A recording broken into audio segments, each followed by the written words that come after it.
अब यहाँ तक आ ही गए हैं तो हमारे चैनल को सब्सक्राइब जरूर करें और नीचे दिए गए बेल आइकन को जरूर दबाएं ताकि हर खबर सबसे पहले पहुंचे आप तक। नमस्कार दर्शकों, जय हिंद जय भारत। आशा करते हैं घरों में सुरक्षित हैं, अच्छा जीवन व्यतीत करें। समय लाइव तस्वीरें देख रहे हैं हरियाणा के जिले यमुनानगर से। आप सभी को बता दें, अभिभावक परेशान हैं, आखिर क्या करें, कहां से पैसे लाएं, क्योंकि लॉकडाउन है। लॉकडाउन कभी लग जाता है, कभी हट जाता है, कभी तमाम पाबंदियां रहती हैं। अभिभावक इसलिए परेशान है क्योंकि आज जो जीवन है, आज जो आदमी है, आज जो भविष्य है वो डगमगा रहा है कहीं ना कहीं। मैं आपको बता दूं, प्राइवेट स्कूल की फीसों का मुद्दा सबसे बड़ा ज्वलंत समाज का मुद्दा है। आखिरकार पेरेंट्स फीस कहां से लाएं और मैनेजमेंट फीस मांगती है। साठगांठ करने के लिए बात ये बताई जा रही थी कि आप कोई ऐसा रास्ता निकालिए जहां पर फीस स्ट्रक्चर कम हो सके या ऐसा फीस स्ट्रक्चर हो जहां पर लोग इकट्ठे दे सके।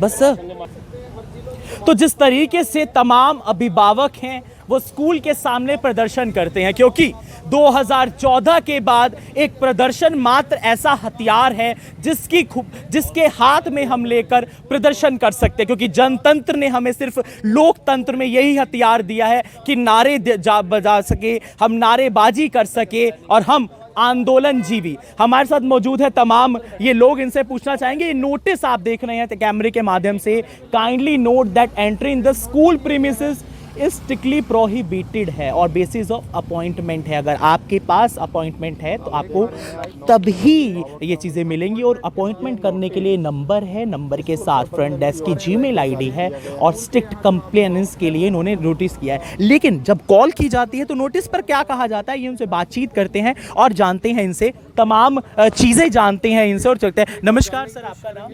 मेरा नाम कपिल आनंद है। पिछले सर पूरा खुल के बताइए, क्या नोटिस है और क्या आप इन पे कॉल करते तो किस प्रकार के आपसे ये नोटिस जो है, पिछली बार भी इन्होंने क्या किया था, हम पेरेंट्स को अलग अलग करके बुलाया था जी। इस नोटिस का वजह यही है कि इस नोटिस पे पेरेंट्स को हमारी एकता को तोड़ना चाहते हैं जी। अलग अलग बुलाकर अलग अलग हमारे को बेइज्जती की जाती है कि आपके बच्चे की फीस नहीं माफ की जाएगी। आपकी पिछली बार भी फीस माफ की गई थी, इस बार फीस नहीं माफ की। किस तरह की बेइज्जती है, किस तरह का गिल्ट है? चीज को लेकर आप लोग यहाँ आए थे? हम तो इसलिए आए थे कि हमने मैनेजमेंट से बात करने आए थे। आई मैनेजमेंट चीज को लेकर कि स्कूल की एक तो ट्यूशन फीस के लिए और एक जो एनुअल चार्जेस है। स्कूल ट्यूशन फीस का क्या इशू था?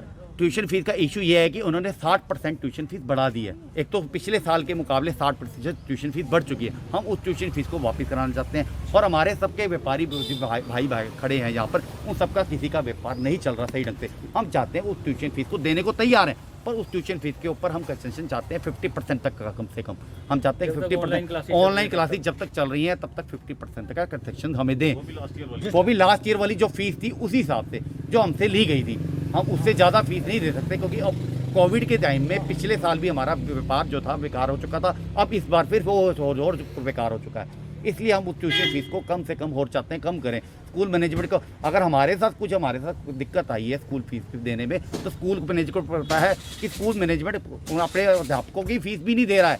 ये भी हमारे को जानकारी है, उसमें भी वो 30% 40% काटवृत्ति करके दे रहे हैं सैलरी जो है। किस तरह की गिल्ट, किस तरह की बेइज्जतियां की जाती है जब आप 7082220593 या फिर SVPS17 फ्रंट डेस्क @gmail पर आप कांटेक्ट करते हैं? पीछे एक पेरेंट्स को मेरे जो सुनने में आया था कि एक पेरेंट्स को यहाँ बुलाया गया, उनसे कहा गया है कि आप अपने बच्चे को अगर फीस नहीं दे सकते, आप अपने बच्चे को यहाँ से निकाल लीजिए, हमारा स्कूल बहुत बेहतर है। ये कोई बड़ी कोई अच्छी बात नहीं है स्कूल के मैनेजमेंट की कि हमारा बच्चा यहाँ पर नहीं पढ़ रहा है, आप नहीं पढ़ा सकते तो किसी और पे ले जाइए, फीस नहीं दे सकते। थोड़ा सा मैं आपको थोड़ा रोकना चाहूँ मिलने के लिए उन्होंने ये नोटिस लगा दिया। अच्छा, गेट बंद कर दिया गया, ताला लगा दिया गया। बीच में हमारे को कहा गया था, कौन से सर को बुला रहे थे? माइकल सर को। माइकल सर पहले मिले थे आप? हम इससे पहले भी नहीं मिले। आज मिलने के लिए हम सब इकट्ठे हुए थे कि आज हम मिलना चाहते हैं, और मिलने से वो हर बारी मना करते हैं। और ये नोटिस हमारे हाथ में थमा दिया गया कि आपको मिलना है तो इस नंबर पे कॉल करें और इस ईमेल पे आके अकेले आके हमसे मिलें। अकेले आके मिलेंगे, हम आपसे जो है आपकी बेइज्जती करेंगे। अकेले मिलने के लिए क्यों कह रहे हैं, क्या कारण लगता है? हमारी सबकी एकता तोड़ेंगे। एक तो हम सबके एकता को टॉर्चर करना चाहते हैं और हमारे अकेले को कोई 100 रुपए 50 रुपए माफ करके वो करना चाहते हैं। आप क्या कहना चाहेंगे सर? देखिए, मैं ये कहना चाहूँगा, ये जो नोटिस इन्होंने दिया है, ये कहते हैं कि हमें इस नंबर पे कांटेक्ट करो जी। और हम इनसे कौन सा राशन लेना है क्या, या घर के लिए किचन के लिए अपने सामान लेने की मांग कर रहे हैं जो हमें ये अपॉइंटमेंट देंगे।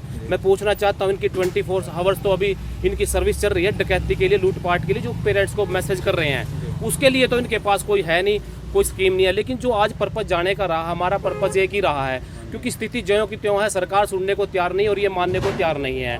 तो हमारा पर्पस यहाँ आने को ये था कि भाई आप ही मान जाइए, जो आपने इतनी कलेक्शन करनी है, जो आप 2 नंबर के पैसे और रिश्वत वहाँ देने जा रहे हैं, वो हमें वापस कर दीजिए, हमारे पे कुछ थोड़ा रहम कीजिए। तो इन्होंने ये नोटिस लगा दिया। इसका केवल मात्र पर्पस ये है कि इकट्ठे होकर ये किसी से हमसे बात नहीं करना चाहते। कारण क्या है कि जितने लोग ज़्यादा जाएंगे सबके सामने बात होगी, अकेले जाएंगे उसको दबाने का काम करेंगे, उसको डराने का काम करेंगे, उसको धमकाने का काम करेंगे, ये कतई हम होने नहीं देंगे। एक छोटा सा सवाल है सर, इतने समय से आप लोग स्कूलों के लिए लग रहे हैं, शिक्षा मंत्री कुछ नहीं जवाब देते हैं, प्राइवेट स्कूल कुछ नहीं जवाब देते हैं, सरकारी में अभाव है सुविधाओं का, आखिर आम आदमी जाए तो जाए कहाँ? विकल्प किस प्रकार के आप देखते हैं आज समाज में? थोड़ा सा साहिब जी उस पर नजर डालिएगा सर। आज की तारीख में विकल्प तो सड़कों पे बैठने का है, इसके अलावा कोई विकल्प मुझे नजर नहीं आता, क्योंकि लोगों का रोजगार चला गया, व्यापार चला गया, दुकानदारी चली गई, सबके बिजनेस चले गए। परंतु एक बिजनेस चला हुआ है आज के टाइम में जो बड़ा कामयाब है, रिश्वत का बिजनेस,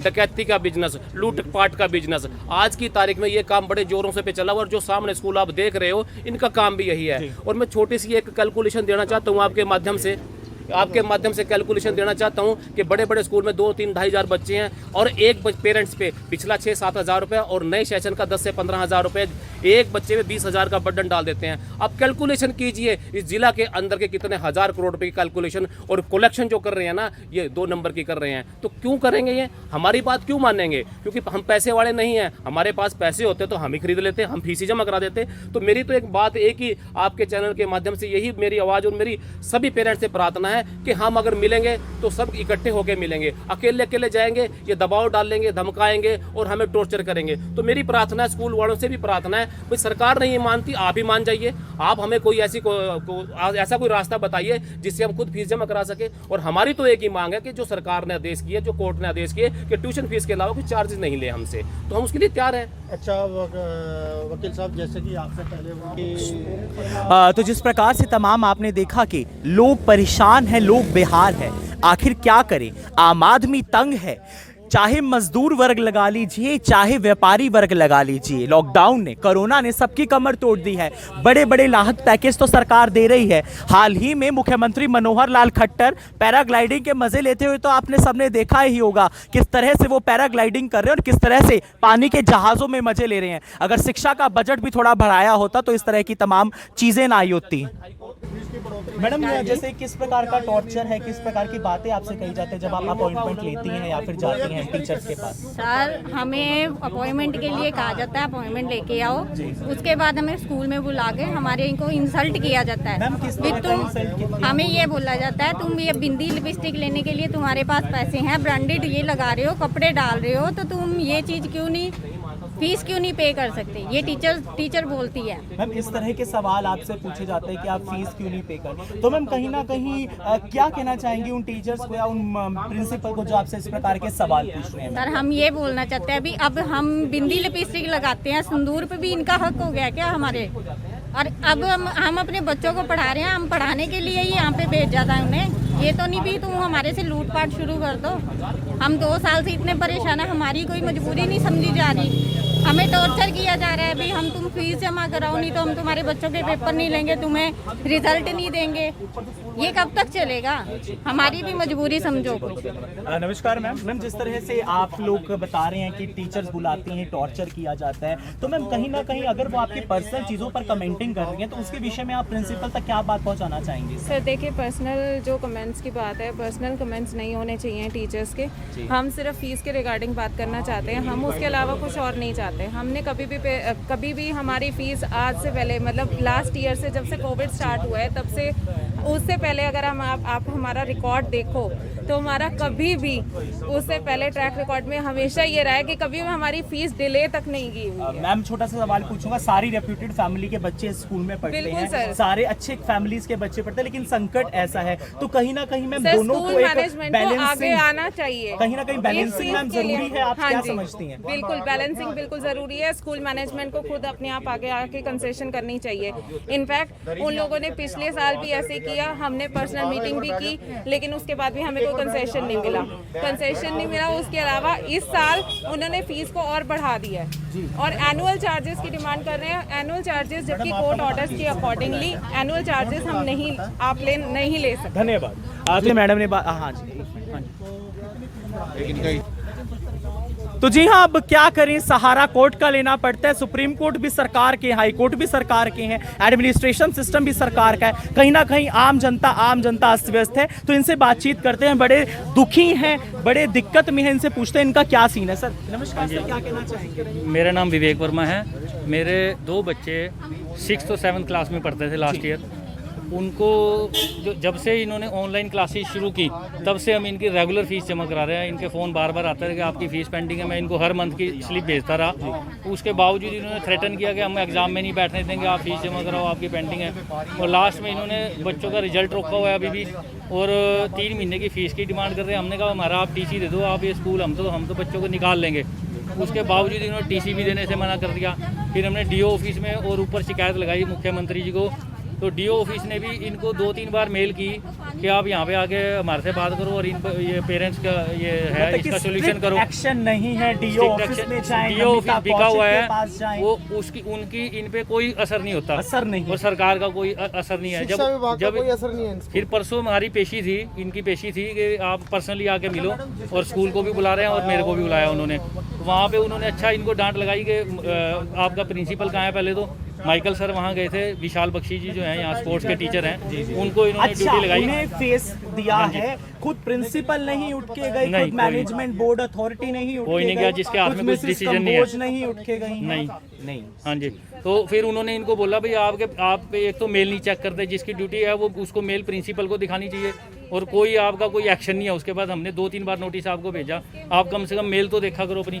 और साथ में जब ये पेरेंट्स दुखी है या इनके पास कोई इनकम का सोर्स नहीं है, जब कोर्ट के ऑर्डर हैं, तो आप इनको फिर फीस माफ़ क्यों नहीं करते और इनको टीसी क्यों नहीं इशू करते। तो उन्होंने फिर ऑफिस में फ़ोन करके पूछा कि हम क्या इनको टीसी दे सकते हैं, तो उन्होंने कहा हाँ जी हम टीसी दे देंगे। उन्होंने रिटर्न में मेरे को दिया है कि 25 तारीख तक आपका टीसी हम इशू कर देंगे विदाउट फीस पे। शिक्षा मंत्री का कहने पे कहते हैं, तो फिर पहले क्यों नहीं हमें टीसी दिया गया और अब क्यों दे रहे हैं। अब हमने फिर 50 लाख रुपए का दावा इनके ऊपर ठोका कि आप हमें, जो हमारे बच्चों को डिप्रेशन में चले गए, 2 महीने से बच्चों के कोई स्कूल का वर्क नहीं आ रहा, आईडी पासवर्ड उनका रोक दिया, जबकि हाई कोर्ट के स्पेशल ऑर्डर हैं, भाई साहब के पास ऑर्डर हैं कि कोई शिक्षा से वंचित नहीं रह सकता बच्चा। इन्होंने हमारे बच्चों को शिक्षा से वंचित किया, और वो डिप्रेशन में, आप देखो अभी यहीं पे छबील लगाई हुई है, बच्चे वहाँ पे देखो कैसे सेवा कर रहे हैं, सब कुछ कर रहे हैं। आप उनसे पूछ के देखो कितना डिप्रेशन में है। हार के मैंने दूसरे स्कूल में एडमिशन कराया, यहाँ पे फीस डबल है, वहाँ स्कूल में आधी फीस लगी है हमारी। तो कहीं ना कहीं शिक्षा मंत्री का गढ़ है, 90 विधानसभाएं हैं। अगर शिक्षा मंत्री के गढ़ में ही इस प्रकार की चीजें हो रही हैं, तो 90 विधानसभाओं में क्या हाल होगा साहब जी, क्या प्रकार? आप अंदाजा लगा सकते हैं जब यहाँ शिक्षा मंत्री बैठे हुए हैं, उनकी नाक के नीचे कितने हालात कैसे हो रहे हैं, और ये जो डील हो रही है आसानी से यहाँ हो भी पा रही है। और जब यमुनानगर में इतने हालात हैं तो आगे क्या हालात होंगे, वहाँ तो पूछता भी नहीं होगा कोई। हालात ऐसी हैं पूरे यमुनानगर में। और मैं एक और बताना चाहता हूँ कि जितने साथी यहाँ जो भी स्कूल में बच्चे जिनके पढ़ते हैं, तो ज़्यादा डरने की घबराने की जरूरत भी नहीं है। और आपको ये भी नहीं है कि आपको हमारे साथ खड़ा होना पड़ेगा, बस हमें सपोर्ट कीजिए। और अभी हमने यहाँ प्लान ये किया है कि अब हमने सड़कों पे बैठना पड़ेगा, डटना पड़ेगा और जीतना पड़ेगा। और ये ऐसे काबू आने वाले नहीं हैं ये लोग। अब हमारी जो भाषा है, जो हम इनको समझा रहे हैं गेट पे खड़े होकर, ये मानने वाले नहीं है, और ना ही सरकार मानने वाली है। ऐसे दोनों के साथ हमने लड़ना है, और दोनों मिले हुए हैं। जब तक इनकी डील कैंसिल नहीं होती सरकार की और प्राइवेट स्कूल वालों की, तब तक हमारा भला नहीं हो सकता। और मैं तो कहना चाहता हूं, अगर आपने डील सरकार से किया, वो डील कैंसिल करते हैं प्राइवेट स्कूल वाले, हमसे डायरेक्ट कर लें। जितने डील में आप पैसे दे के आए हैं, उतनी हम आपकी फीस जमा करा देते हैं, हम अपने पे बांट लेते हैं। पर लेकिन ऐसा ना अन्याय ना करो कि आप सरकार से मिली भगत करके शाम को पार्टियों में शामिल हो गए और हमारा जनता का गला दबाना चाहते हैं। तो हमने प्लानिंग ये किया है कि हम हर प्राइवेट स्कूल में, जो 4 से 5 बड़े बड़े स्कूल हैं, उनके सामने अब रेगुलर धरना देंगे, बैठने का काम कर लेंगे। और वो डेट हम जल्दी ही आपके माध्यम से बता देंगे। हम भी पीछे हटने वाले नहीं हैं। यदि आप में अहंकार पैसे का है, आप में अहंकार इतना बढ़ चुका है, तो उससे ज़्यादा ताकत हमारे अंदर लड़ने की भी है। हम लड़ेंगे, कोई बात नहीं, देखते हैं क्या होगा। और इतना मैं मानता हूँ 6 महीने फिजिकली स्कूल खुलने वाले नहीं हैं और तब तक हम ट्यूशन फीस के अलावा कोई पैसे नहीं देंगे। तो जिस प्रकार से आप लोगों ने देखा कि अभिभावक परेशान है, अभिभावक तंग है, आखिर अभिभावक क्या करता। अब मुझ सैम को दे दीजिए इजाजत, बने रही IBN 24 के साथ, क्योंकि सच की खबर आप सभी तक पहुंचाना कर्तव्य और IBN 24 का परिवार हमेशा ये काम करता रहेगा। नमस्कार।